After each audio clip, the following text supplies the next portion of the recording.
Good morning everyone. আজকে একটা ছোট্ট ভিডিও নিয়ে চলে এলাম যে আমরা রোদে বেরোনোর আগে স্টেপ বাই স্টেপ কী প্রোডাক্ট ইউজ করব। তোমরা কি শুধু সানস্ক্রিন মেখে বেরিয়ে পড়ছো? এটা কিন্তু একদমই ঠিকঠাক রেজাল্ট পাবে না। তো প্রথমেই আমরা কি করব, আমাদের স্কিনের ময়েশ্চারাইজারটা আমরা লক করব। তার জন্য আমাদেরকে ইউজ করতে হবে টোনার। টোনারটা ভালোভাবে মুখে অবজার্ভ করে গেলে আমরা একটু ময়েশ্চারাইজার লাগাবো। সানস্ক্রিন আগে ময়েশ্চারাইজার লাগালে সানস্ক্রিনটা কিন্তু এরপরে যখন আমরা লাগাবো খুব ভালো স্ক্রিনে বসবে।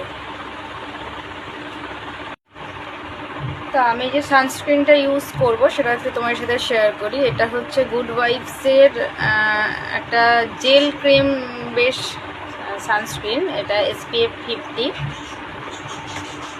আমি এটা অনেক দিন ধরেই ইউজ করি। এটা কিন্তু আমি খুব ভালো রেজাল্ট পেয়েছি। এবার তোমাদের কাছে যে সানস্ক্রিন থাকবে তোমরা সেই সানস্ক্রিন তোমাদের স্কিন টাইপ অনুযায়ী তোমরা ব্যবহার করতে পারো, কোনো অসুবিধা হবে না তাতে। সানস্ক্রিনটা ভালোভাবে স্কিনে অবজার্ভ করাবো। সানস্ক্রিন কিন্তু মাস্ট। সানস্ক্রিন হচ্ছে একটা হিরোর রোল প্লে করছে মোটামুটি যার রোদ্দুর। সানস্ক্রিন লাগানোর পরে একটু কম্প্যাক্ট পাউডার নিয়ে লাগিয়ে নেব।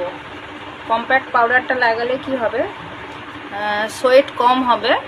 আর সানস্ক্রিন ময়েশ্চারাইজার এইসব লাগানোর পরে মুখে যে একটা চিপচিপ ভাব থাকে না, সেইটা চলে যায়।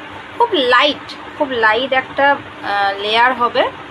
রোদ্দুরে বেরোচ্ছি মানে কোনো রকম ফাউন্ডেশন বা কোনো প্রোডাক্ট ইউজ হবে না। তো আজকে এটাই ছিল আমার রোদে বেরোনোর আগে খুব অল্প সময়ের মধ্যে একটা স্কিন কেয়ার। রোদে বেরোনোর আগে আমাদের স্কিন কেয়ার মাস্ট। এটা কিন্তু কোনো মেকওভারের ভিডিও ছিল না, এটা স্কিন কেয়ারের একটা ছোট্ট টিপস ছিল। আর কয়েকটা ইম্পর্টেন্ট কথা হলো, রোদে বেরোনোর আগে চোখে সানগ্লাস, স্কিন প্রিপেয়ার তো আমরা করেই নিলাম, আর লাগবে ছাতা, আর লাগবে পারলে যদি পারো মুখে ওড়নাটা ভালো করে একটু র্যাপ করে তারপরে বাইরে বেরোবে। কারণ বাইরে সূর্যি মামার খুব খারাপ অবস্থা, তার জন্য আমরা পুরো খারাপ হয়ে যাচ্ছি, ড্যামেজ হয়ে যাচ্ছে আমাদের স্কিন। তো আজকের জন্য টাটা। আর আবার চেষ্টা করব নেক্সট কোনো স্কিন কেয়ার বা মেকওভারের ভিডিও নিয়ে আসার।